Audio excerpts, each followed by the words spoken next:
Dr. Mark Zuckerberg.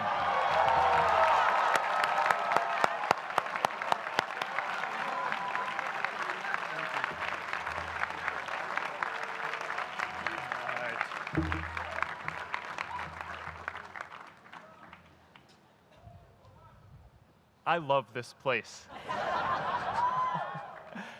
Thank you all for coming out in the rain, the pouring rain. We're going to make this worth it for you.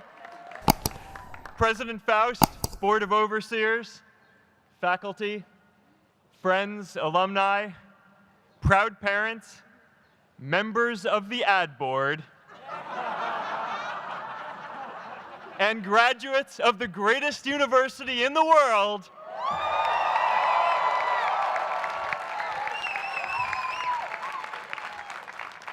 I am honored to be here with you today because, let's face it, you accomplished something I never could. If I get through this speech today, it'll be the first time I actually finish something here at Harvard. Class of 2017, congratulations.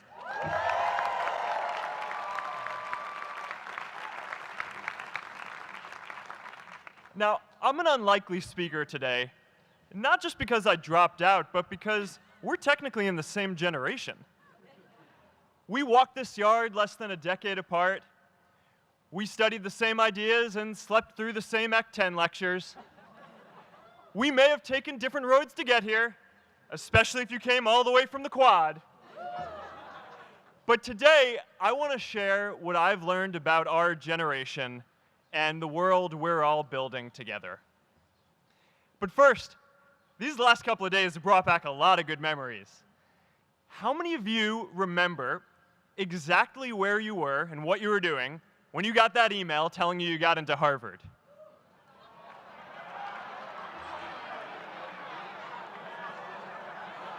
I was playing the video game Civilization, and I ran downstairs and got my dad, and for some reason, his first reaction was to video me opening the email. That could have been a really, really sad video. But I swear, getting into Harvard is the thing my parents are most proud of me for. My mom is nodding. You all know what I'm talking about. Look, guys, it's tough to beat this. You'll see when you get out there. How many of you remember your first lecture here at Harvard? Mine was Computer Science 121 with the incredible Harry Lewis. Harry.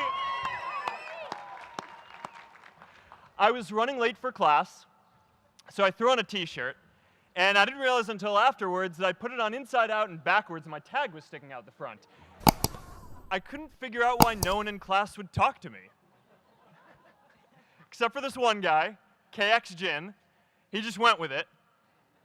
We started doing our problem sets together, and now he runs a big part of Facebook. And that, class of 2017, is why you should be nice to people.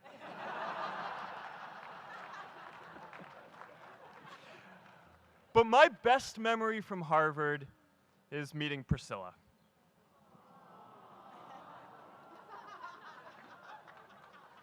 I had just launched this prank website, FaceMash. And the ad board wanted to see me. Everyone thought I was going to get kicked out. My parents drove up here to help me pack my stuff. My friends threw me a going-away party. Who does that? As luck would have it, Priscilla was at that party with her friends, and we met in line for the bathroom in the Foho Bell Tower. And in what must be one of the all-time most romantic lines, I turned to her and said, "I'm getting kicked out in 3 days, so we need to go on a date quickly." Actually, any of you graduating today can use that line. I'm getting kicked out today. We need to go on a date fast. I didn't end up getting kicked out. I did that to myself. Priscilla and I started dating, and, you know, that movie made it seem like FaceMash was so important to starting Facebook. It wasn't. But without FaceMash, I never would have met Priscilla. And Priscilla's the most important person in my life. So you could still say it was the most important thing I built in my time here.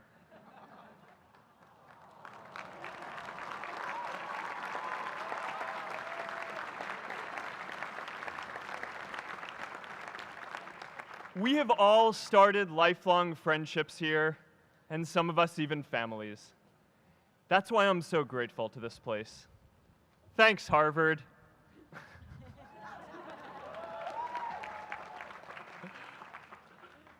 Today, I want to talk about purpose. But I'm not here to give you the standard commencement about finding your purpose. We're millennials. We try to do that instinctively. Instead, I'm here to tell you that finding your purpose isn't enough. The challenge for our generation is to create a world where everyone has a sense of purpose.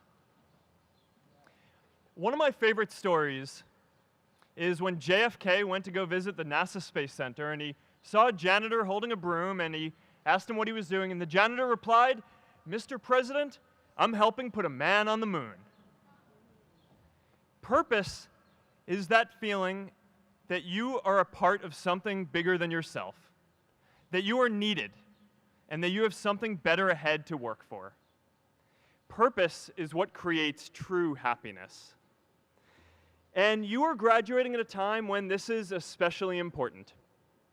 When our parents graduated, that sense of purpose reliably came from your job, your church, your community. But today, technology and automation are eliminating many jobs. Membership in a lot of communities has been declining, and a lot of people are feeling disconnected and depressed and are trying to fill a void in their lives. As I've traveled around, I've sat with children in juvenile detention and opioid addicts who've told me that maybe their lives would have turned out differently if they just had something to do, an after-school program or somewhere to go. I've met factory workers who know their old jobs aren't coming back and are just trying to find their path ahead. For our society to keep moving forward, we have a generational challenge to not only create new jobs, but create a renewed sense of purpose. I remember that night I launched Facebook from that little dorm in Kirkland House. I went to Noakes with my friend KX, and I remember telling him clearly that I was excited to help connect the Harvard community, but one day someone would connect the whole world. The thing is, it never even occurred to me that that someone might be us. We were just college kids. We didn't know anything about that. There were all these great big technology companies with all these resources, and I just assumed one of them would do it. But this idea was so clear to us that all people want to connect. So we just kept working on it, day after day after day. And I know that a lot of you are going to have your own stories just like this. A change in the world that seems so clear that you are sure someone else is going to do it. But they're not. You will. But it's not enough to have that purpose yourself. You also have to create a sense of purpose for others. And I found that out the hard way. You see, my hope was never to build a company. I wanted to have an impact. And as all these people started joining us, I just assumed that that's what they wanted to do too. So I never took the time to explain what it was that I hoped we'd build. A couple years in, some big companies wanted to buy us. I didn't want to sell. I wanted to see if we could connect more people. And we were building the first version of Newsfeed at the time, and I thought, if we could just launch this, it could change how we all learn about the world. Nearly everyone else wanted to sell. Without a sense of higher purpose, this was their startup dream come true, and it tore our company apart. After one particularly tense argument, one of my close advisors told me if I didn't agree to sell the company right now, I would regret that decision for the rest of my life. Relationships were so frayed that within a year or so, every single person on our management team was gone. That was my hardest time leading Facebook. I believed in what we were doing, but I felt alone. And worse, it was my fault. I wondered if I was just wrong, an imposter, a 22-year-old kid who had no idea how things actually worked. Now, years later, I understand that is how things work when there's no sense of higher purpose. So it's up to all of us to create it so we can all keep moving forward together. And today, I want to talk about 3 ways that we can create a world where everyone has a sense of purpose. By taking on big, meaningful projects together. By redefining equality so everyone has the freedom to pursue their purpose. And by building community all across the world. So first, let's take on big, meaningful projects. Our generation is going to have to deal with tens of millions of jobs replaced by automation like self-driving cars and trucks. But we have the potential to do so much more than that. Every generation has its defining works. More than 300,000 people worked to put that man on the moon, including that janitor. Millions of volunteers immunized children around the world against polio, and millions of more people built the Hoover Dam and other great projects. And now it's our generation's turn to do great things. Now I know, maybe you're thinking, I don't know how to build a dam. I don't know how to get 1 million people involved in anything. Well, let me tell you a secret. No one does when they begin. Ideas don't come out fully formed. They only become clear as you work on them. You just have to get started. If I had to know everything about connecting people before I got started, I never would have built Facebook. Movies and pop culture just get this all wrong. The idea of a single eureka moment is a dangerous lie. It makes us feel inadequate because we feel like we haven't had ours yet. And it prevents people with seeds of good ideas from ever getting started in the first place. Oh, and you know what else movies get wrong about innovation? No one writes math formulas on glass, okay? All right? That's not a thing, okay? It's really good to be idealistic, but be prepared to be misunderstood. Anyone working on a big vision is going to get called crazy, even if you end up right. Anyone taking on a complex problem is going to get blamed for not fully understanding it, even though it's impossible to know everything up front. Anyone taking initiative will always get criticized for moving too fast because there's always someone who wants to slow you down. In our society, we often don't take on big things because we're so afraid of making mistakes that we ignore all the things wrong today if we do nothing. The reality is, anything we do today is going to have some issues in the future. But that can't stop us from getting started. So what are we waiting for? It is time for our generation-defining great works. How about stopping climate change before we destroy the planet and getting millions of people involved, manufacturing and installing solar panels? How about curing all diseases and getting people involved by asking volunteers to share their health data, track their health data, and share their genomes? You know, today, our society spends more than 50 times as much treating people who are sick as we invest in finding cures so people don't get sick in the first place. It makes no sense. We can fix this. How about modernizing democracy so everyone can vote online? And how about personalizing education so everyone can learn? These achievements are all within our reach. Let's do them all in a way that gives everyone in our society a role. Let's do big things, not just to create progress, but to create purpose.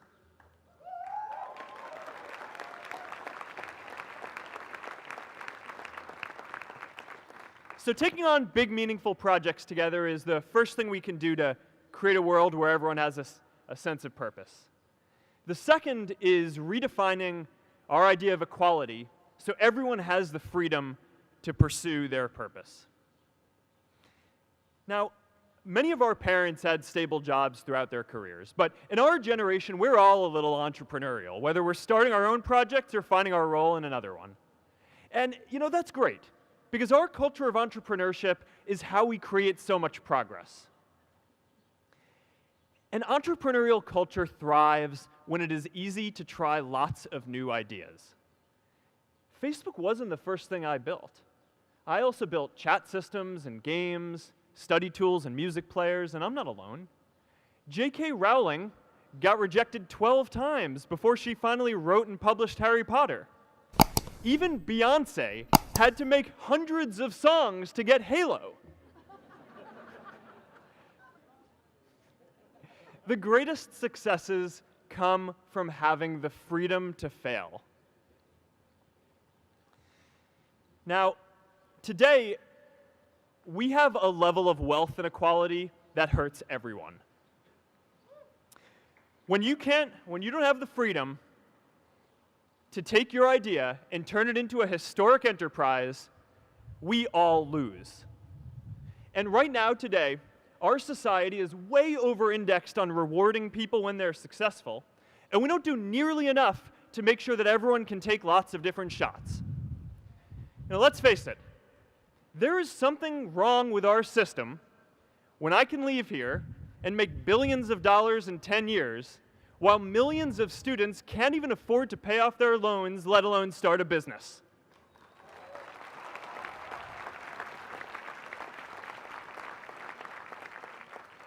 Look, I know a lot of entrepreneurs, and I don't know a single person who gave up on starting a business because they were worried they might not make enough money.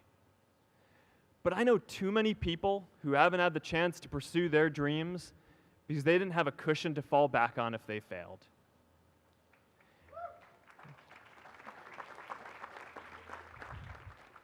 We all know you don't get successful just by having a good idea or working hard. You get successful by being lucky too. If I had to support my family growing up instead of having the time to learn how to code, if I didn't know that I was going to be fine if Facebook didn't work out, then I wouldn't be standing up here today. And if we're honest, we all know how much luck we've had to get to this point in our lives. Every generation expands its definition of equality. Previous generations fought for the vote and civil rights. They had the New Deal and Great Society.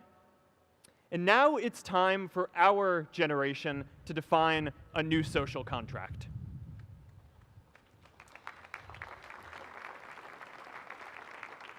We should have a society that measures progress not just by economic metrics like GDP, but by how many of us have a role we find meaningful. We should explore ideas like universal basic income to make sure that everyone has a cushion to try new ideas. We're all going to change jobs and roles many times, so we need affordable childcare to get to work and healthcare that's not tied to just one employer. And we're all going to make mistakes. So we need a society that's less focused on locking us up and stigmatizing us when we do. And as our technology keeps on evolving, we need a society that is more focused on providing continuous education through our lives.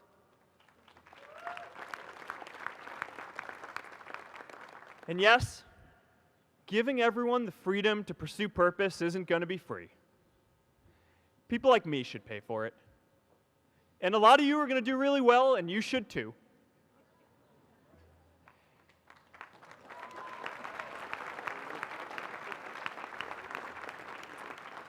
That is why Priscilla and I started the Chan Zuckerberg Initiative and committed our wealth to promoting equal opportunity.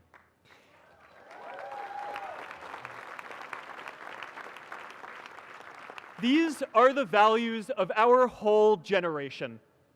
It was never a question of if we were going to do this. The only question was when. Millennials are already one of the most charitable generations in history. In just 1 year, more than 3 in 4 US millennials donated to charity, and more than 7 in 10 raised money for another one. But it's not just about giving money. You can also give time.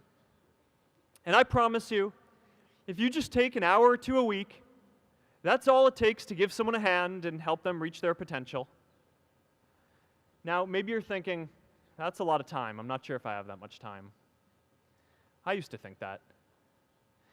You know, when Priscilla graduated from Harvard, she became a teacher. And before she'd do education work with me, she told me that I needed to get my own experience teaching a class. At first, I complained. I said, you know, I'm kind of busy. I'm running this company. But she insisted. So I taught an after-school program at the local Boys and Girls Club on entrepreneurship.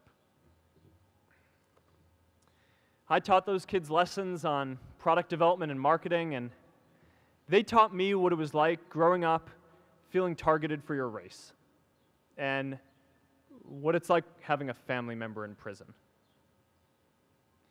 I shared stories of my time in school, and they shared their hope that one day they would get to go to college too.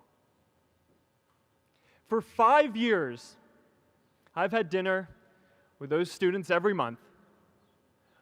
One of them even threw Priscilla and me our first baby shower. And next year, they're going to college.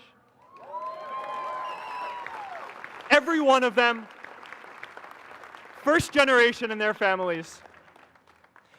We can all make time to give someone a hand. Let's give everyone the freedom to pursue purpose, not just because it's the right thing to do, but because when more people can turn their dreams into something great, we are all better for it.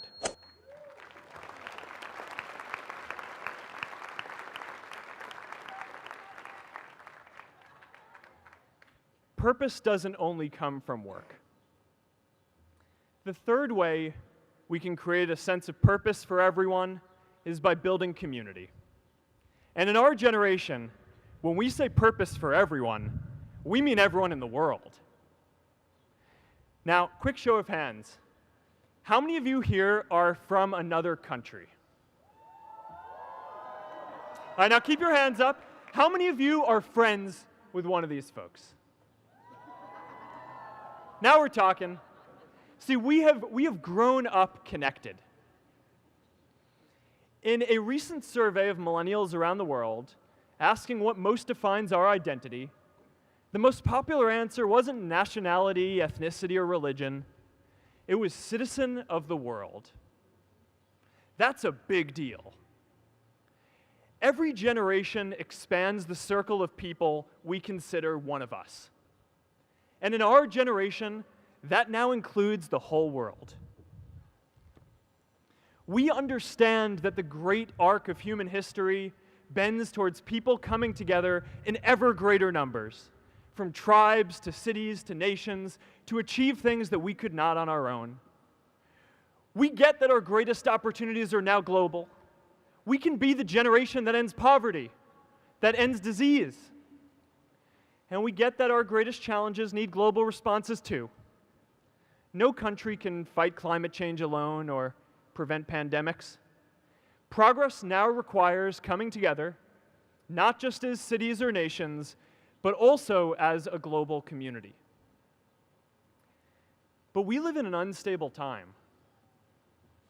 There are people left behind by globalization across the whole world. And it's tough to care about people in other places when we don't first feel good about our lives here at home. There's pressure to turn inwards. This is the struggle of our time. The forces of freedom, openness, and global community against the forces of authoritarianism, isolationism, and nationalism. Forces for the flow of knowledge, trade, and immigration against those who would slow them down. This is not a battle of nations. It is a battle of ideas. There are people in every country for more global connection, and there are good people against it. And this isn't going to be decided at the UN either. It's going to happen at the local level when enough of us feel a sense of purpose and stability in our own lives that we can start to open up and care about everyone else too. And the best way to do that is to start building local communities right now.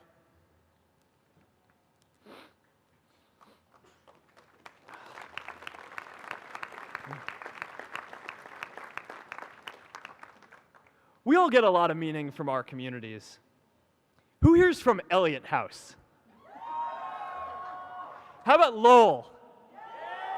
I know you guys found community because you literally live right on top of each other. And Mather? I'll just leave that there. Whether our communities are houses or sports teams, churches or a cappella groups, they give us that sense that we are a part of something bigger, that we are not alone. They give us the strength to expand our horizons. And that's why it's so striking that over the past few decades, membership in all kinds of communities has declined by as much as 1/4. That's a lot of people who now need to find a sense of purpose somewhere else. But I know that we can rebuild these communities and start new ones because many of you already are. I met Agnes Segoye, who's graduating today. Agnes, where are you?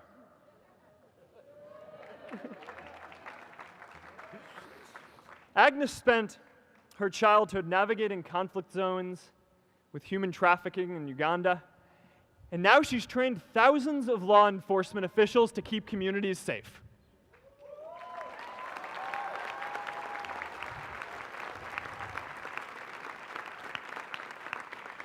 I met Kayla Oakley and Neha Jain, who are graduating today too. Stand up, guys. Kayla and Neha started a nonprofit that connects people suffering from chronic illnesses with people in their communities who are willing to help out.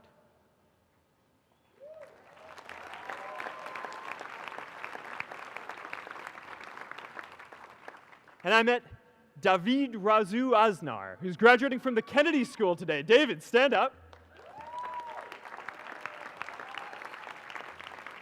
David is a former city councilor who fought to make Mexico City the first Latin American city to pass marriage equality, even before San Francisco.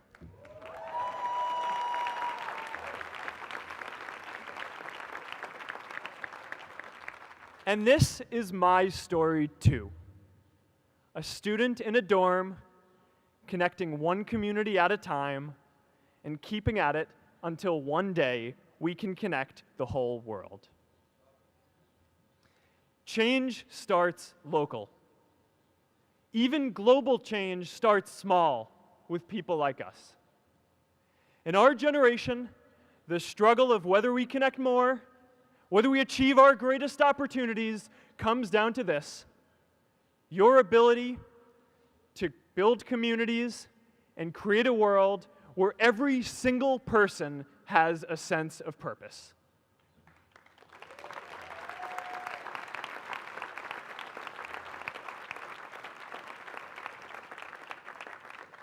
Class of 2017, you are graduating into a world that needs purpose, and it's up to you to create it.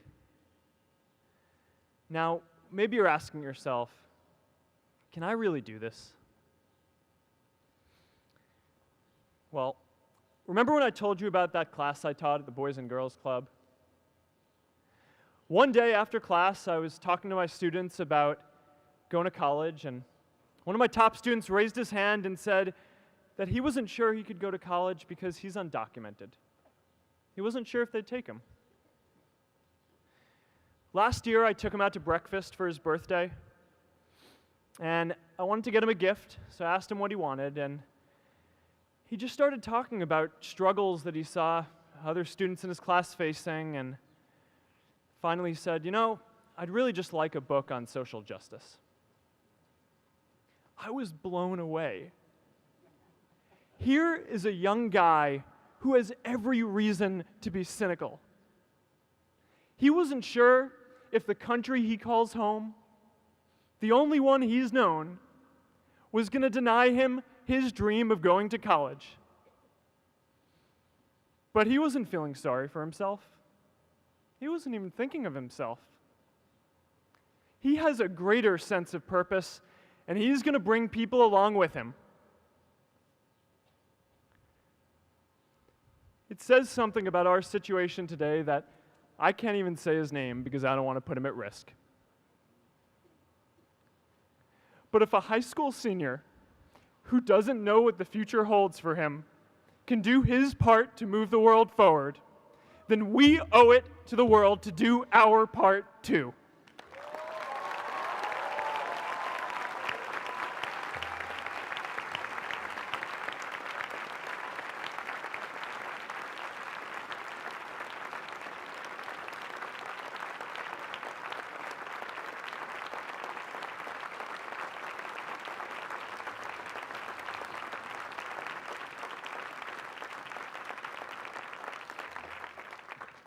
So before you walk out those gates one last time, and as we sit here in front of Memorial Church, I'm reminded of a prayer, Misha Berach, that I say whenever I face a big challenge, that I sing to my daughter, thinking of her future when I tuck her in at night.